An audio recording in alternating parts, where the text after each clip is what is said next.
Adalah era ketika Presiden Soekarno memerintah menggunakan Konstitusi Undang-Undang Dasar Sementara Republik Indonesia tahun 1950. Ciri-ciri sistem demokrasi liberal di Indonesia adalah adanya kebebasan individu, kekuasaan pemerintahan terbatas, seluruh masyarakat boleh berpartisipasi dalam politik.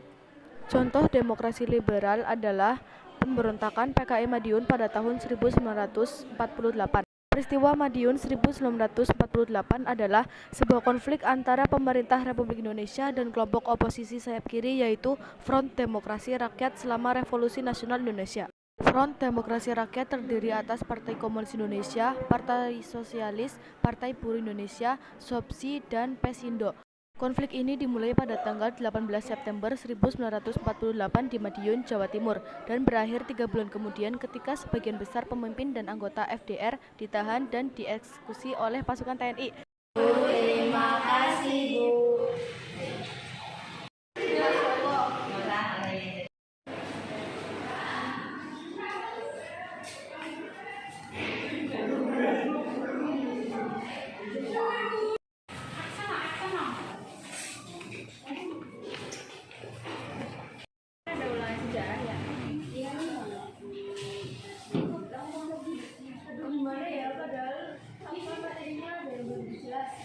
Tenang aja, kemarin kan aku les, setelah itu materinya itu sama. Materi yang belum ibu sampaikan juga aku udah agak paham kok, aku jelasin. Emang materinya apa aja sih? Jadi demokrasi liberal dapat dikelompokkan sebagai berikut. Yang pertama yaitu gerakan yang didalangi Belanda. Yang pertama yaitu pemberontakan APRA di Jawa Barat. Pemberontakan Angkatan Perang Ratu Adil atau biasa disebut APRA terjadi pada tanggal 23 Januari 1950 di Bandung. Tokoh pemimpin pemberontakan ini bernama Kapten Raymond Westerling. Ia adalah seorang kapten Belanda yang pernah membuat lembar hitam di Indonesia. Yang kedua adalah pemberontakan Andi Aziz di Sulawesi Selatan. Pemberontakan ini meletus pada tanggal 5 April 1950 di Ujung Pandan.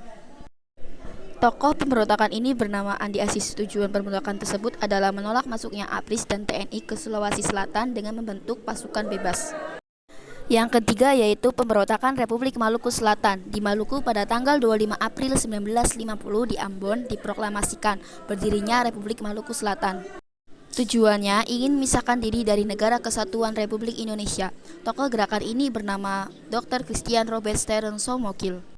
Yang kedua yaitu gerakan yang didalangi oleh DI atau TII. Yang pertama, pemberontakan DI atau TII di Jawa Barat. Pemberontakan ini diawali dengan diproklamasikannya Negara Islam Indonesia pada tanggal 7 Agustus 1949 oleh SM Karusuwiryo. Masalah DI dan TII muncul sebagai akibat persetujuan Renville di mana dilakukan hijrah ke wilayah RI, tetapi SM Kartosuwiryo menolak untuk hijrah. Yang kedua yaitu pemberontakan DI atau TII di Sulawesi Selatan. Pada tahun 1952 di Sulawesi Selatan, pemberontakan DI atau TII yang dipimpin oleh Kahar Muzakar mengawali usaha pemerintah untuk menumpas pemberontakan ini adalah dengan jalan melakukan serangkaian operasi militer. Yang ketiga yaitu pemberontakan DI atau TII di Aceh. Terjadi tanggal 21 September 1953. Tokoh pimpinan pemberontakan ini bernama Daud Beuru.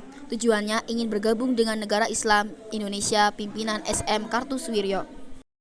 Yang keempat yaitu pemberontakan DI atau TII di Jawa Tengah. Gerakan DI atau TII yang mendukung SM Kartosuwiryo di Jawa Tengah dipimpin oleh Amir Fattah.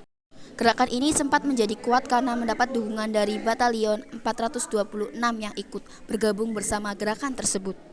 Yang ketiga yaitu gerakan yang didalangi oleh kelompok lain. Yang pertama, Gerombolan Merapi Merbabu Kompleks atau biasa disingkat dengan singkatan MMC.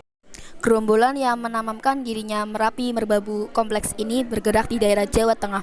Mereka yang menjadi anggota gerombolan terdiri dari orang-orang yang kecewa dan para penjahat. Tujuan mereka ingin mengacau dan mengganggu kelancaran kegiatan ekonomi. Yang kedua yaitu berdirinya dewan-dewan. Pada tahun 1956 muncul ketidakpuasan beberapa panglima di daerah-daerah terhadap pemerintahan pusat. Mereka kemudian membentuk dewan-dewan antara lain Dewan Banteng di Sumatera Barat dipimpin oleh Letkol Ahmad Hussein, Dewan Garuda di Palembang dipimpin oleh Letkol Barlian, Dewan Mangguni di Manado dipimpin oleh Letkol Vance Sumual. Yang ketiga yaitu pemberontakan PRRI dan Permesta. Pada tanggal 15 Februari 1958 di Sumatera berdiri Pemerintahan Revolusioner Republik Indonesia atau biasa disebut PRRI oleh Ahmad Hussein. Kemudian mengangkat Syafruddin Pramiranegara sebagai Perdana Menterinya. PRRI bertujuan ingin memisahkan diri dari Negara Kesatuan Republik Indonesia dan mendirikan pemerintahan sendiri. Untuk menanggulangi pemberontakan tersebut, pemerintah RI melancarkan operasi gabungan yang melibatkan Angkatan Darat, Angkatan Laut, dan Angkatan Udara yang dipimpin oleh Kolonel Ahmad Yani. Operasi penumpasan pemberontakan APRA ini diberi nama Operasi 17 Agustus. Akhirnya, pada pertengahan tahun 1958, pemberontakan PRRI dapat dipadamkan.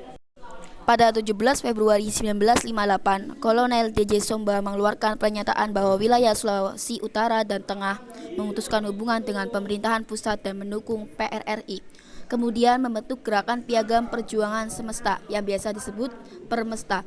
Namun gerakan ini dapat dilumpuhkan oleh pemerintah pusat pada Agustus 1958. Namun demikian, walaupun pemerintah RI selalu dihadapkan pada masalah-masalah pemberontakan oleh beberapa gerakan seperti di atas, pemerintah RI pada waktu itu tetap menunjukkan kekuatannya di mata dunia dengan melakukan kegiatan-kegiatan seperti Konferensi Asia, Konferensi Afrika.